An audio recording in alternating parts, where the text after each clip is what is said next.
Hey, welcome to the Obi Sports Talk Show. I'm your host, Obi. Doing the leagues a little differently here today. My other thing is not working, so I'm trying it here going live here. So hopefully people will be able to come in and see it when they can and still be able to do that. And if you're a first-time viewer, I welcome you in as always. We're here just talking about sports, mostly Ohio sports, but we've just been trying to break down the MLB divisions, and we're going to finish with best for last, in my opinion, the AL Central, my beloved Cleveland Indians.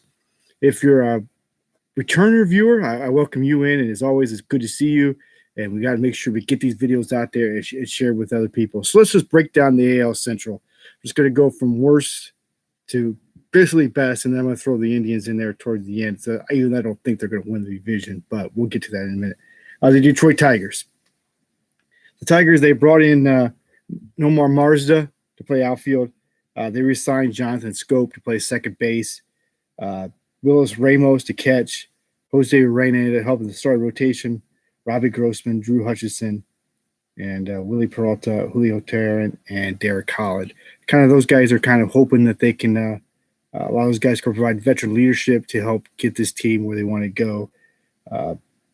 But really, if we start looking at their offense, Miguel Cabrera, he's back again for another season. How much does he actually have left in the tank? It seems like he can't stay healthy for a full season. That kind of takes a toll on him. And playing 162 games, how much toll is that going to take on him? And does he really have much as he's 38 years of age? Is age beginning to really catch up with him? And how good is he going to be for them this year? That's to be seen. They got some guys that they're hoping to get put up some good numbers. Calinardo, Reyes, Goodrum, Castro, and Ramos will look to lead the offense, but it will not be enough to compete in this division or throughout the AL. They're going to need so many guys to step up for them, and they just don't have it. The rotation, Matthew Boyd, he's a starter. He fights for survival. He's regressing in his fastball and his slider combo. It's kind of going backwards, going the wrong way. Spencer Turnbull, he's a poor fielder. He does attack with a 94-hour fastball and has an improved slider. So he could put up some good, solid, decent numbers. Michael Fulmer recovered from Tommy John and since then has gone AWOL. Pretty much, he hasn't been effective since he's come back. Young guy, Tarky Skubal, potential with his high 90s fastball, so he's somebody that could kind of help them. Casey Mize, elite splitter, needs to live up to the bill, if you will, live up to the hype. Jose Reyes comes over from the Mariners. Will more likely get a spot in the rotation. Julio Teheran could be a guy that they use it to compete for a spot as well. So they got some guys that are still trying to compete, fill some spots. They may not be ready to quite use Casey Mize yet. Then they want to kind of give him some more experience down in AAA or something like that. So they may do that with him. Brian Garcia, solid fastball, will be their closer. Has a slider combo. And need him to create a big rookie season. Gary Soto, improved 97-hour slider, helps his 97-hour heater, which creates strikeouts. So he's a strikeout thrower. He creates strikeouts. Buck Farmer, he's a veteran, lost a lot of velocity, and his changeup has been hurt by that. And Joe Jimenez will hope to continue to contribute there. He's a veteran kind in that bullpen. Players to watch, like we said, Casey Mize, Spencer Torkelson, Matt Manning, Riley Green. So they got some young guys that may see some action because this is a young team, and they're going to need to rebuild and probably going to unload some players, some veteran players like that to try to get themselves younger and get themselves in position to rebuild and reload. And they're going to finish last in the division. There's no way around it. The Tigers are just not good. They're not, and that's straight up the truth. They're not good by any means. So We're just gonna say it how it is. They're not good. Kansas City Royals. They brought in Mike Meyer, Carlos Santana, Michael Taylor, Jared Dyson is back for them. Brad Bach, Andrew Bettini, they got him in a trade from Boston. Wade Davis comes back, Irvin Santana, Greg Holland, and Bubba Starling. So there's other guys that can hopefully help them a little bit. Carlos Santana, Whit Merrifield, Salvador Perez, Jorge Soler, and Hunter Dozier are their big power threats on offense, and they're hoping they can provide enough to carry them. But they're going to look for other guys like Andrew, Taylor, Dyson, Modesty, a young guy in Modesty, Cordero to help provide enough offense. They will score. They will score some runs, but it's not going to be enough because, again, this is a tough division with three really tough competitors in front of them, and they're going to have trouble scoring runs. It's going to be hard to come by. Danny Duffy will be the starter in rotation. He'll be probably the number one guy. He's never has started more than 30 games in a season or has pitched 180 innings. They're going to need something out of him. They're going to need some length out of him, and they're going to have to get a lot of quality starts from him. He's got to try to get that status where they needs to be. Brad Keller comes in with a nasty slider. He's got nasty stuff, good fastball to set up his breaking out stuff. So he's really good. Mike Myers, a veteran guy that comes over here. Royals are hoping they can regain his 2017 success. He hasn't had much success since 2017, so that'd be something to kind of watch and see what happens there. Brady Singer pitches ahead of count. The sinker slider combo creates a lot of ground balls. So young pitcher that has a very good potential stuff. Then you got a guy like Chris Bubiak, Irvin Santana, one of those two guys. Maybe the veteran Santana can get in there, slide into rotation experience to the club. Or it'll be a guy like Chris Bubick, who would change his speed with 91, 94-hour fastball that off-speeds is 80-mile-per-hour off-speed stuff. So it'll be interesting to see what they do there for the rotation. Their bullpen, Greg Holland will re-sign with them. He's going to probably be their closer. May see some side with Wade Davis. Holland has the velocity, trademark slider. Wade Davis is hoping to get back on track after he struggled out in Colorado the last couple of years. So hopefully maybe they'll try to get him to come in there and close some games out. Josh Stanman, intimidator with swing and miss curve. Needs to work on his command with his heater. Sometimes his heater is all over the place. Scott Barlow, he's a workhorse for them. Slider and offset his mid-90s fastball. So some guy that's really got some he's a workhorse for them, and that's kind of what they need out of their bullpen. Players to watch: Bobby Witt Jr., shortstop; Asa Lacey, a left-hander pitcher; and Jackson Kowar, a right-handed pitcher. The project overall, they will need, if they're going to compete in this division, they're going to need to make some moves. But they're probably going to rebuild just like the Tigers are, and they're just going to finish above the Tigers in this division. I just don't see them doing that much going beyond that. I think they could beat the Tigers. I think they could stay ahead of them. The Twins, they brought Andrew Romine, Matt Shoemaker, Alex Comey. They re-signed Nelson Cruz. Kenny Broxton is back, J.A. Happ, Hansel Robles, Glenn Sparkman, Luke Farrell, and Rob Russider.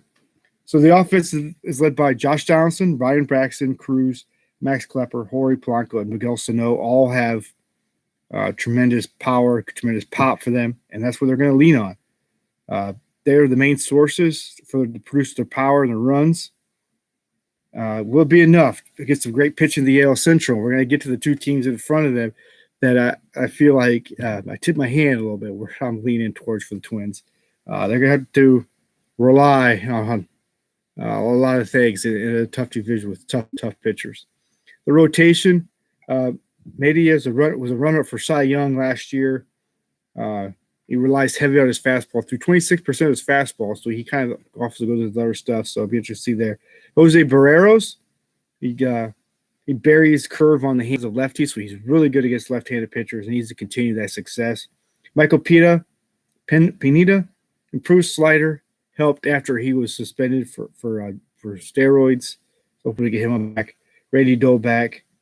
Sharp sinker, which hitters drive in the dirt. 3.12 career ERA. So he's got some good stuff. Devin Smeltzer, velocity challenge, throws as many changeups as he does fastball. So that's good. He keeps hitters off guessing. J.A. Happ may start some games for themselves, after having a rough year in New York. Hopefully he wants to come back here and show that he's got some stuff.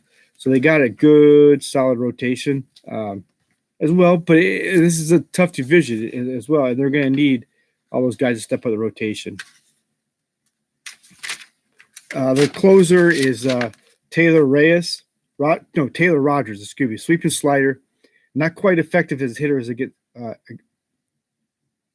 as hitters, they seem to adjust to his heavy usage. Tyler Duffy, swing and miss stuff. Was curve, held hitters to 153. Jorge Alcara, classic power fastball slider guy. Problem, gets crushed by lefties, so he's got to work on that. And lefty Caleb Thaler, a 3-pitch mix. So guys that they really are hoping the bullpen can be solid for them. Royce Lewis, Alex shortstop, and Alex Kirkloff, an outfielder. Trevor Large, outfielder guys to watch for them. Overall, they may take a step back this year. They may make a move here or there to try to get themselves better, but I think they're going to finish third in the division. I just think there's two teams that are slight better than them. We're going to get to them here right now. The Chicago White Sox, by far the best team probably in the AL Central, and they're probably going to finish second in this division or finish first in the division.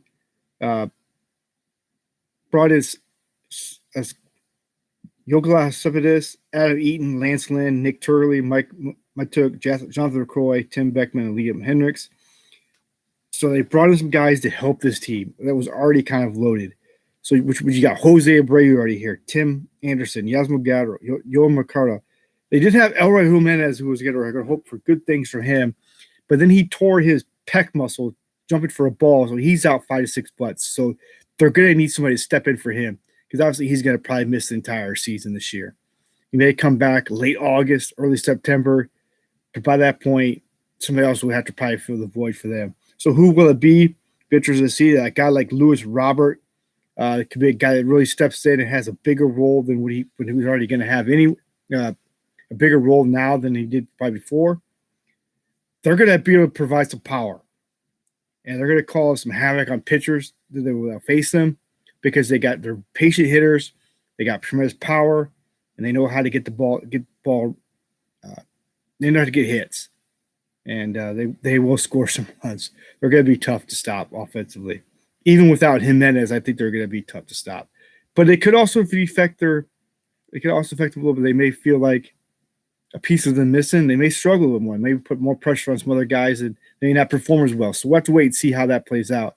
Sometimes they can play psychic in your head or something when you got one of your key players go down, especially early before the season even starts. That could play mind games with your head. They're pitching Lucas Galito, one of the best pitchers of the game right now. 9.3 K rate is third best in Sox history. Always seems like he's putting himself in the Cy Young conversation. And then you topped it off with a guy like Dallas Keuchel. Successful pitching to contact through on right-handers with cutter that jams hitters. A veteran guy that's hoping to show what he can do, trying to get that same success that he had in Houston. He kind of didn't have that really much last year, probably going for him in the shortened season. Lance Lynn, a workhorse for Texas the last 2 years. So comes in here looking to be that workhorse for the White Sox, hoping he can get that done. Dylan Cease, a young guy, lacks command. He does lack some command on his fastball, but he makes hitters lay off plus slider. So he's got some good stuff. A young pitcher that's hungry and got some stuff.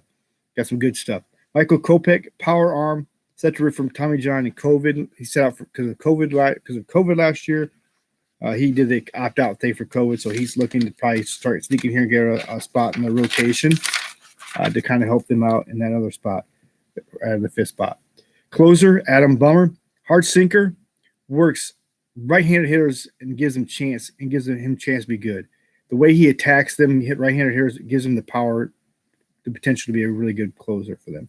Evan Marshall, signature changeups, tough on left-handed hitters, which is good, which you want. Cody Hare, high 90s fastball, low slot, sets of a wicked slider that is tough to put in play. And then Nick Turley and Liam Hendricks will look up to lock up the final couple of foul spots to bullpen and see play stuff. They show potential of having some good stuff as well. They keep hitters off and guessing. Overall, this team is good.